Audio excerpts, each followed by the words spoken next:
তাতে আমি চিন্তা করলাম আর বেশি দিন বাকি নেই, যখন হুজুরা ফতোয়া দেবে ঈদ করা মাকরুহ, ঈদ করা বেদাত হয়ে যাবে। বিশেষ হয় আপনাদের? বিশেষ হয় না?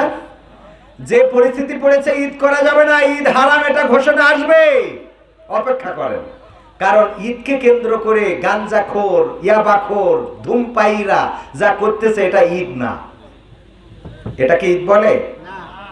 ডিজের কুপাকুপি ওখানেও চলছে। কাদের নিয়ে কথা বলবো? সারা জীবন ওয়াজ শোনালাম, কোন জায়গায় কার শোনালাম এটাই বুঝলাম না।